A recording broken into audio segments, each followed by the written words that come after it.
Like करिए, subscribe करिए और बेल आइकन दबाना बिल्कुल मत भूलिए। और आज हम आपसे सबसे पहले तो ये बात करना चाहेंगे कि आप जानते ही हैं कि खालिस्तानी रेफरेंडम कनाडा में जो हो रहा है उसको आप किस तरह से देखते हैं? आपके ख्याल से क्या हो रहा है? अब ये ना कहिएगा कि इसके पीछे भी आईएसआई है। नहीं, आईएसआई पे मैं थोड़ी देर पे आऊंगा। बट अच्छा है, रेफरेंडम होना चाहिए आरजू जी। हम्म। रेफरेंडम अच्छी बात है। जितने भी खालिस्तानी हैं हर साल करें रेफरेंडम। और इनका 2020 में होना था, फिर डिले हो गया इनका, तो 2022 में कर रहे हैं, करेंगे। बिल्कुल अच्छी बात है। हम मेरी शुभकामनाएं इनको। और मैं चाहता हूं कि 100% वोट जो है खालिस्तान के फेवर में मिले कनाडा में। All the best. जिसको जो करना है करे। हमारी तरफ से आशीर्वाद है पूरा। कह रहे हैं जाओ छीन के ले लो खालिस्तान। बिल्कुल, go ahead and do it. तो आपके ख्याल से कोई फर्क नहीं पड़ने वाला? आरजू जी, भारत में 800 साल जो इस्लामिक आक्रांता आए थे बाहर से, उन्होंने भारत में कत्लो गारत करी। 200 साल अंग्रेजों ने करी। क्या फर्क पड़ गया भारत का? आपको लगता है मुट्ठी भर वहां पे बैठे हैं ये? इनको करना दीजिए ना, क्या फर्क पड़ता है? देखिए, बात यह है कि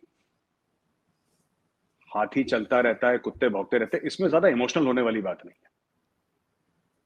ठीक है, उनका पॉइंट ऑफ व्यू है जो खालिस्तानी करें। आपने खालिस्तान का मैप देखा है अर्जू जी? मैंने देखा है, यहाँ पे समटाइम्स होता है पाकिस्तान में। हाँ। हाँ, जो सो कॉल्ड खालिस्तान है उसका मैप देखिए आप।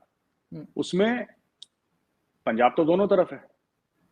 और महाराजा महाराजा रंजीत सिंह का जो उनकी जो कैपिटल थी वो जी। लाहौर थी।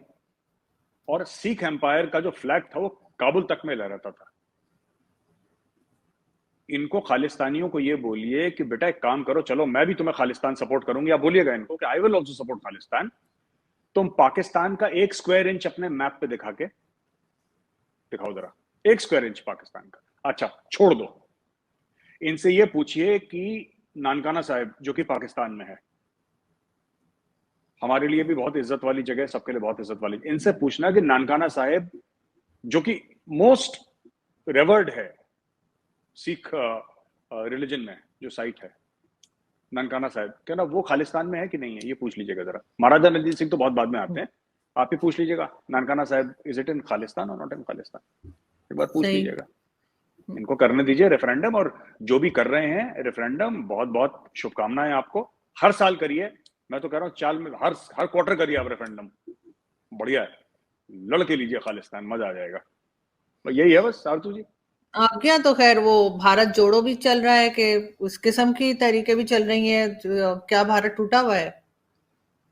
हाँ, इनको लगता है कि टूटा हुआ है। ये कहते हैं कि तोड़ दिया भारत। राहुल गांधी जी तो वो जोड़ने के चक्कर में है। वो एसी कंटेनर में निकले हैं। अच्छी बात है, उनका पूरा अधिकार है। वो भारत को जोड़ेंगे। बस मेरी एक कंप्लेंट है। देखिए, भारत जोड़ो भारत तोड़ो, कई लोग आंदोलन ऐसे निकालते हैं। ठीक है ना? कई लोगों ने बाहर की ताकत है, अंदर की ताकत। भारत तो वैसा का वैसा ही है आरजू जी। ठीक है। The soul of India remains intact.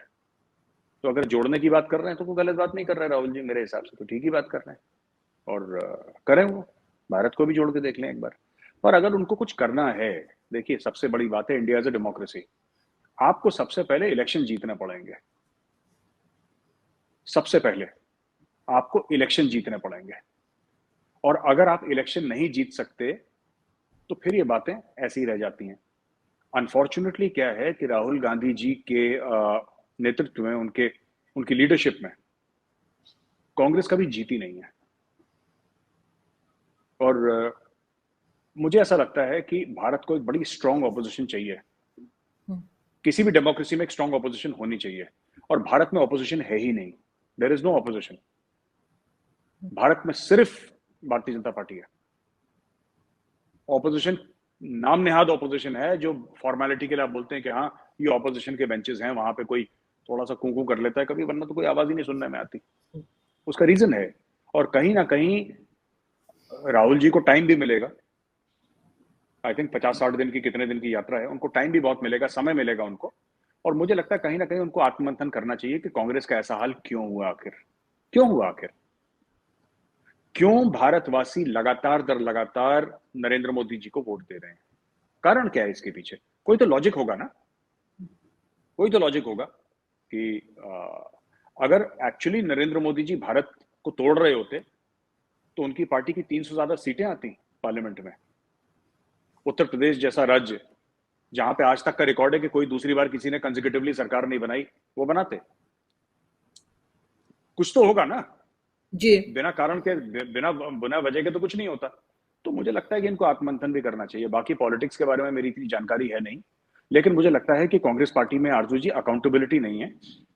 आप हारते रहिए, हारते रहिए, हारते रहिए, आपसे कोई सवाल पूछने वाला नहीं है। मतलब nobody will take action. Corporate sector में तो ऐसा होता है कि अगर आप टारगेट मिस करें तो नौकरी चली जाती है। यहाँ पे कॉर्पोरेट सेक्टर में यू मिस योर टारगेट्स, या तो आपका प्रमोशन छूट जाएगा या आपको सैलरी रेज नहीं मिलेगी, या अगर एक दो बार मिस कर दिया तो बॉस कहेगा ठीक है भाई तू घर जा। लेकिन कांग्रेस पार्टी में ऐसा नहीं होता। आप लगातार साल दर साल दर साल, इलेक्शन दर इलेक्शन दर इलेक्शन आप हारते चले जाइए और यहाँ पे कोई पूछने वाला नहीं है। तो ये उनको भी आत्ममंथन करने की जरूरत है। वैसे भारत जोड़ो कोई बुरी बात तो नहीं, अच्छी बात है। अगर भारत को जोड़ना चाह रहे हैं हम भी जुड़ेंगे। बिल्कुल, लेकिन खैर पाकिस्तान में काफी मीडिया जो है उनको दिखा रहा है, उनकी न्यूज दिखा रहा है, तो इसलिए मुझे लगा कि जरूर कुछ इंपॉर्टेंट ही करने जा रहे होंगे जो पाकिस्तान इतनी कवरेज दे रहा है राहुल गांधी को। लेकिन साथ साथ अगर हम बात करें भारत और चाइना की, तो इनके ट्रुप्स जो है वो वापस जा रहे हैं। आप किस तरह देखते हैं इसको? क्योंकि आखिर इंडिया चाह क्या रहा था? सिर्फ अमेरिका को ये बताना था कि आप चाइना के अगेंस्ट हैं, या बस कोई और वजह थी जिसकी वजह से आप लोगों ने ये सब इतने दिन आपस में लड़ते रहे और अब खामोशी से दोनों अपने अपने घर? आरसू जी, ये जो पूरा आइडिया है ना, ये पाकिस्तान से जन्मा है। ये आइडिया जो आपने बोला ना, ये पाकिस्तानी थिंकिंग है। ये कि अमेरिका को दिखाना है, ये टिपिकल पाकिस्तानी थिंकिंग है। क्योंकि 1950 में पाकिस्तान के रिलेशनशिप चाइना से बहाल हुए थे 1950 में, और तब से यही, जब पाकिस्तान अमेरिका से पैसे ले रहा था तो दुनिया को दिखा रहा था कि देखो हम रूस के खिलाफ काम करेंगे। फिर अभी चीन से पैसे ले रहा है तो अमेरिका को दिखा रहा है, ठीक है। और अभी बाय द वे पाकिस्तान में बाढ़ आ रखी है तो अमेरिका वहां पे मदद कर रहा है, जिसको रोज इंपोर्टेड हुकूमत ना मंजूर, अमेरिकी साजिश, अमेरिकी बुरे हैं, काफिर हैं, गोली मारो गला काटो, वो लोग मदद कर रहे हैं। और चाइना गायब है वहां से। चाइना ने वो मिस्टर इंडिया वाली घड़ी पहन ली, ऑन करी, गायब हो गया चाइना। बस कुछ 1000 टेंट भेजे चाइना ने और थैंक यू बोला और आगे बढ़ गया चाइना। खैर, वो बात की बात है। मैं आपको ये बताना चाह रहा हूं आरजू जी कि जो ये बात है ना कि इंडिया चाइना को दिखा रहा है, ये मैंने पाकिस्तान में कई बार देखा है मीडिया में डिस्कस होते हुए कि भारत जो चीन को आंखें दिखा रहा है, वो क्योंकि पाकिस्तान ऐसा करता चला आ रहा है, तो पाकिस्तान हमें भी यही समझता है कि इंडिया भी ऐसे ही कर रहा होगा। हमारी तो 1962 में लड़ाई हुई थी चाइना के साथ, तब तो अमेरिका नहीं था ना कहीं। 1967 में हमारी बहुत बड़ी झड़प हुई थी, तब तो अमेरिका नहीं था कहीं। तो अमेरिका हो ना हो, हमारा तो चीन से मामला बिगड़ा हुआ है और वो हम करते रहेंगे। तो हमारा ऐसा नहीं है। और अमेरिका ने हमें दे क्या दिया है, ये एक और चीज मैं आपसे जानना भी चाहता हूं, क्योंकि पाकिस्तानी मीडिया, पाकिस्तानी यूट्यूब में अक्सर ये कहते हैं कि अमेरिका ने इंडिया को ये दे दिया, अमेरिका ने इंडिया को हथियार दे दिया। हथियार दिए नहीं, हमने खरीदे उनसे। कौन सी ऐसी चीज है जो अमेरिका ने हमें दे दी जिसके लिए हमें शुक्रगुजार होना चाहिए? मैं ये नहीं समझ पा रहा अभी तक। आप जरा मुझे, मैं आपके शो में आप ही से सवाल पूछता हूं, आप मुझे ये बताइए आरजू जी कि अमेरिका ने भारत को ऐसी कौन सी चीज दे दी जिसके लिए भारत को थैंक यू बोलना चाहिए? अमेरिका ने दुकान खोली है, दुकान खोली अमेरिका ने। अमेरिका ये हथियार एक बहुत बड़ी मंडी है, ग्राहक कोई भी हो सकता है। आप जाइए, पैसे फेंकिए, खरीदिए जो आपको खरीदना है, अगर आपके बजट में है तो जो हमारे, कई ऐसी भी चीजें होंगी जो हमारे बजट में नहीं होंगी भाई। India does not have unlimited money. ऐसा थोड़ा ना कि कुबेर का खजाना पड़ा है हमारे पास, ऐसा नहीं है। लेकिन जो हमारी हैसियत है उसके हिसाब से हम पैसे देते हैं, खरीद लेते हैं। तो इसमें अमेरिका ने फेवर क्या करा हमें? Thank you for watching. Please don't forget to like, share and subscribe.